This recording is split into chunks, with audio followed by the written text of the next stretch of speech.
भगवान शिव के जन्म से जुड़ा रहस्य। भगवान शिव के जन्म से जुड़ा रहस्य क्या है? भगवान शिव को स्वयंभू कहा जाता है, जिसका अर्थ है कि वह अजन्मा है। वह ना आदि है और ना अंत।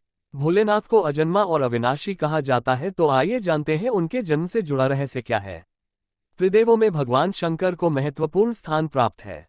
भगवान ब्रह्मा सृजनकर्ता, भगवान विष्णु संरक्षक और भगवान शिव विनाशक की भूमिका निभाते हैं। त्रिदेव मिलकर प्रकृति के नियम का संकेत देते हैं कि जो उत्पन्न हुआ है उसका विनाश भी होना तय है। त्रिदेव की उत्पत्ति खुद एक रहस्य है। कई पुराणों का मानना है कि भगवान ब्रह्मा और भगवान विष्णु शिव से उत्पन्न हुए। हालांकि शिव भक्तों के मन में सवाल उठता है कि भगवान शिव ने कैसे जन्म लिया था। कहा जाता है कि भगवान शिव स्वयंभू है, जिसका अर्थ है कि वह मानव शरीर से पैदा नहीं हुए हैं। जब कुछ नहीं था तो भगवान शिव थे और सब कुछ नष्ट हो जाने के बाद भी उनका अस्तित्व रहेगा। भगवान शिव को आदिदेव भी कहा जाता है, जिसका अर्थ हिंदू माइथोलॉजी में सबसे पुराने देव से है। वह देवों में प्रथम है। हालांकि भगवान शिव के जन्म के संबंध में एक कहानी प्रचलित है। भगवान ब्रह्मा और भगवान विष्णु के बीच एक बार बहस हुई। दोनों खुद को सर्वश्रेष्ठ साबित करना चाह रहे थे। तभी एक रहस्यमयी खंभा दिखाई दिया। खंभे का और छोर दिखलाई नहीं पड़ रहा था। भगवान ब्रह्मा और विष्णु को एक आवाज सुनाई दी और उन्हें एक दूसरे से मुकाबला करने की चुनौती दी गई। उन्हें खंभे का पहला और आखिरी छोर ढूंढने के लिए कहा गया। भगवान ब्रह्मा ने तुरंत एक पक्षी का रूप धारण किया और खंभे के ऊपरी हिस्से की खोज करने निकल पड़े। दूसरी तरफ भगवान विष्णु ने वराह का रूप धारण किया और खंभे के आखिरी छोर को ढूंढने निकल पड़े। दोनों ने बहुत प्रयास किए लेकिन असफल रहे। जब उन्होंने हार मान ली तो उन्होंने भगवान शिव को इंतजार करते हुए पाया।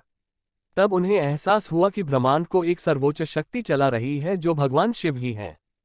खंभा प्रतीक रूप में भगवान शिव के कभी ना खत्म होने वाले स्वरूप को दर्शाता है। भगवान शिव के जन्म के विषय में इस कथा के अलावा भी कई कथाएं हैं। दरअसल शिव के 11 अवतार माने जाते हैं। इन अवतारों की कथाओं में रुद्रावतार की कथा काफी प्रचलित है। कूर्म पुराण के अनुसार जब सृष्टि को उत्पन्न करने में ब्रह्मा जी को कठिनाई होने लगी तो वह रोने लगे। ब्रह्मा जी के आंसुओं से भूत प्रेतों का जन्म हुआ और मुख से रुद्र उत्पन्न हुए। रुद्र भगवान शिव के अंश और भूत प्रेत उनके गण यानी सेवक माने जाते हैं। शिव पुराण के अनुसार भगवान शिव को स्वयंभू सेल्फ बॉर्न माना गया है, जबकि विष्णु पुराण के अनुसार भगवान विष्णु स्वयंभू हैं। शिव पुराण के अनुसार एक बार जब भगवान शिव अपने टखने पर अमृत मल रहे थे तब उससे भगवान विष्णु पैदा हुए, जबकि विष्णु पुराण के अनुसार शिव भगवान विष्णु के माथे के तेज से उत्पन्न हुए बताए गए हैं। संहारक कहे जाने वाले भगवान शिव एक बार देवों की रक्षा करने हेतु जहर पी लिया था और नीलकंठ कहलाए। भगवान शिव अपने भक्तों पर प्रसन्न हो जाएं तो सारी मुरादें पूरी कर देते हैं। भगवान शिव की लिंग रूप में पूजा की जाती है। जटाधारी शिव शंकर को प्रसन्न करने में किसी भी मनुष्य को कठिनाइयों का सामना नहीं करना पड़ता है। उन्हें सच्ची श्रद्धा मात्र से ही प्रसन्न किया जा सकता है।